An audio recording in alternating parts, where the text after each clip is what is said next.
Lo primero que quería preguntarle, usted fue el primer presidente que cortó con una hegemonía de más de 70 años del PRI en México. Y en América Latina se da también estos procesos que modelos políticos se continúan mucho en el tiempo, digamos. Se da en Venezuela, acá en Argentina probablemente la presidenta vuelva a ser reelecta y ya sean 12 años seguidos el mismo modelo. ¿Cómo considera usted esa situación? Bien, dos dimensiones y dos tiempos. El primero de ellos es que la experiencia del siglo pasado fue precisamente gobiernos autoritarios de largo plazo, fueron gobiernos dictatoriales, fueron gobiernos de poder militar, fueron gobiernos populistas que efectivamente permanecieron demasiado tiempo en el poder. La historia del siglo XX en Latinoamérica entonces es carencia de democracia, carencia de libertades.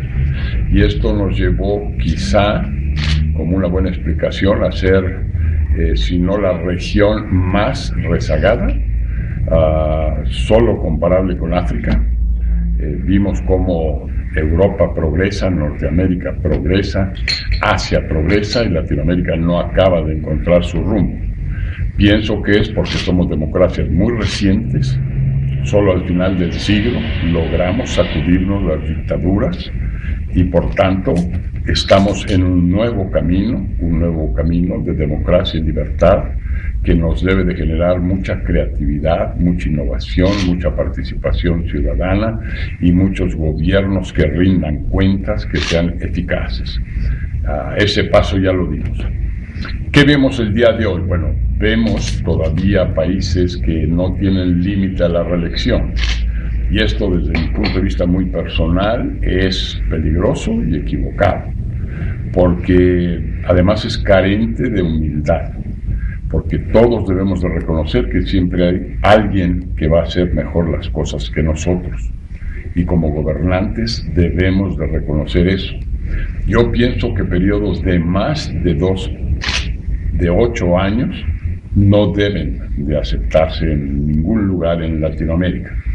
Esto es, sean periodos de 6 años en un solo término y no reelección, o sean periodos de 4 años de 4 años y solo una reelección. La democracia es alternancia. La democracia trae buena parte de sus frutos precisamente en los procesos electorales, donde se debaten las ideas, donde hay la oportunidad de reconsiderar, donde hay la oportunidad de corregir, donde hay la oportunidad de evaluar. Por eso es tan importante que los términos sean perentorios. Todo lo demás son aspiraciones dictatoriales, son aspiraciones mesiánicas, son aspiraciones de falta de humildad, pensando que, como el caso de Chávez, que él es la salvación de ese país y que es el único que tiene la llave mágica para el desarrollo de Venezuela. Eso es totalmente fuera de la realidad. ¿En cuánto cree que va a afectar la crisis financiera mundial a América Latina en general, a Argentina en particular? Bueno, sí estoy claro que lo peor ya pasó, cuando menos de esa crisis. No estamos exentos que vuelva una nueva crisis. Europa está teniendo problemas muy importantes en algunos países. Estados Unidos está en una revisión de un problema toral que tienen en materia de endeudamiento y de déficits presupuestales. Entonces no hay que descartar que recurran las crisis, pero en lo que respecta a la que acabamos de pasar, entiendo que está superada. Latinoamérica navegó muy bien a través de esta reciente crisis y estamos de regreso al crecimiento. Aunque moderado, es crecimiento. México tiene un problema gigante con el tema del narcotráfico, el crimen organizado y la cantidad de muertes que eso genera. ¿Cuál es el punto final? O sea, ¿cómo se puede combatir algo que parece endémico? A mí me parece que no hay punto final para la droga y el consumo de la droga y los adictos a la droga, que no hay punto final en este mundo para el homicidio, para el crimen, es parte de la esencia de la humanidad misma. Entonces no hay punto final. sí hay punto de ordenar, sí hay punto de contener, sí hay punto de tener una situación de paz y tranquilidad en las calles, y eso es lo que tenemos que buscar, y eso es lo que no hay el día de hoy en México.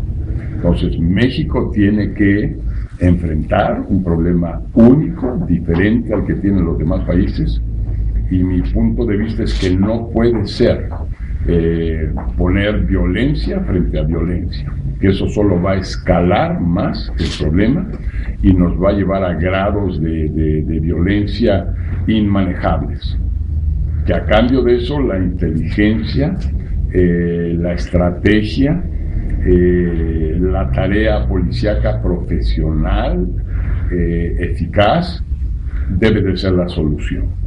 Y en ese sentido yo he propuesto a mi país tres puntos fundamentales. Uno, retirar el ejército de las calles. El ejército no está preparado para hacer tareas policíacas. Normalmente los ejércitos en conservar la seguridad nacional a ultranza violan derechos humanos, violan debidos procesos jurídicos, violan las normas más elementales de esos derechos humanos. En segundo término, legalizar la droga. Yo creo que es un paso que ya tiene que dar la humanidad entera. Ya de hecho se ha legalizado todo, hemos terminado con las prohibiciones de todo tipo. No hay ya prohibición para consumo de alcohol, no hay prohibición para fumar cigarrillo, no hay prohibición para el libre sexo, no hay prohibición para el aborto, no hay prohibición para el matrimonio entre personas del mismo sexo. ¿A qué viene entonces que subsista esta prohibición? Me parece que es la última de las fronteras en materia de prohibiciones.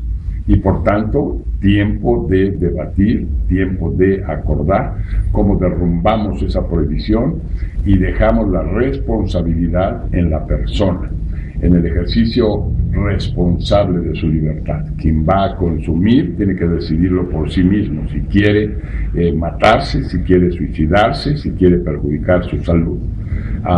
Entonces, transferir esa responsabilidad al ciudadano, al consumidor, transferirla a su familia. Si nuestros hijos, si los jóvenes caen en el tema de la droga, es porque no están bien educados en casa, es porque no están siendo bien informados en la escuela, y es porque simple y sencillamente nadie les advierte del gravísimo daño que hace consumir drogas.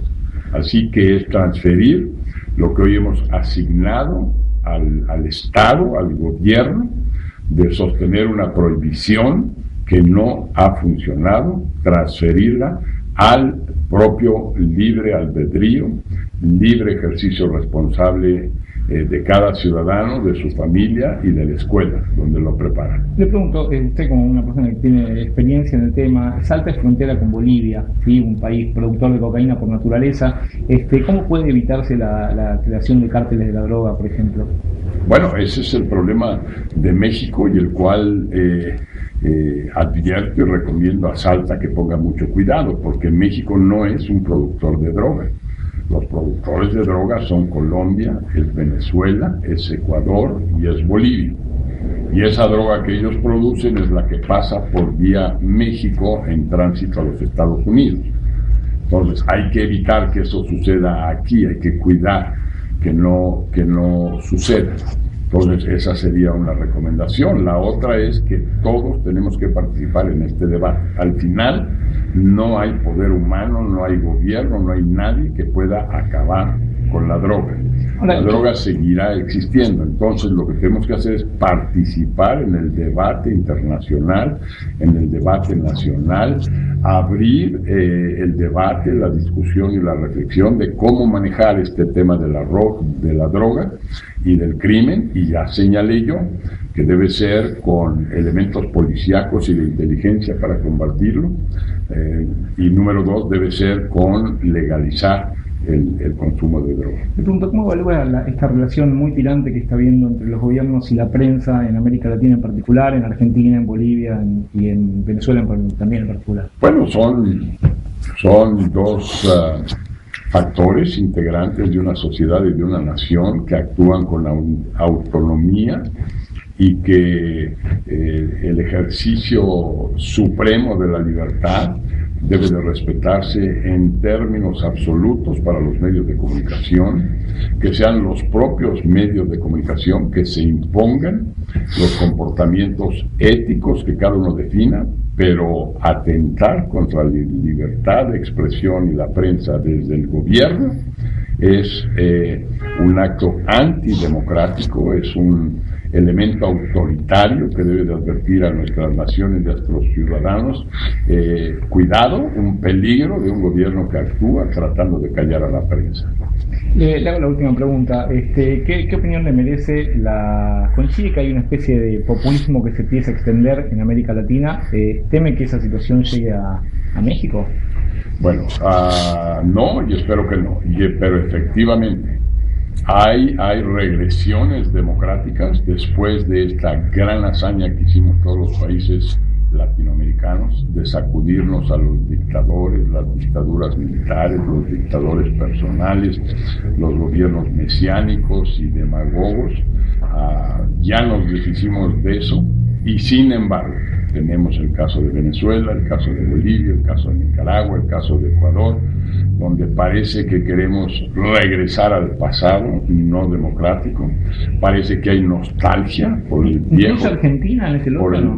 Bueno, para allá iba. Ahorita mencioné los más claros, pero hay otros que hay que tener cuidado. La democracia tenemos que cuidarla, tenemos que nutrirla, tenemos que promoverla, tenemos que estar al pendiente de que no se limite, de que no se reduzca, que por contra se fortalezca y se consolide. Y efectivamente, cuando empieza a haber reelecciones, yo creo que jamás debe haber más de un segundo término y nunca un término de más de 4 años cuando hay reelección. Todo lo demás es una tentación autoritaria, es un acto de soberbia absoluto, pensar que solo yo o solo mi gobierno sabe lo que hay que hacer y por tanto debo de quedarme a salvar a la patria. Eso me parece que es totalmente antidemocrático y por tanto la democracia debe de ser alternancia, la democracia debe ser una oportunidad de revisar, de evaluar, de buscar nuevos dirigentes. Siempre hay nuevas generaciones, siempre hay jóvenes que vienen con una nueva visión, siempre hay Juan Manuel, el gobernador de esta provincia, que piensa diferente, que piensa plural, que piensa democrático, que piensa que el periodo de gobierno es corto y que hay que hacer lo que hay que hacer como una aportación a un proceso que otros vendrán a continuar. Yo creo que pensar de esa manera es de lo más democrático, es de lo más brillante y es precisamente donde debe de enfocarse América Latina.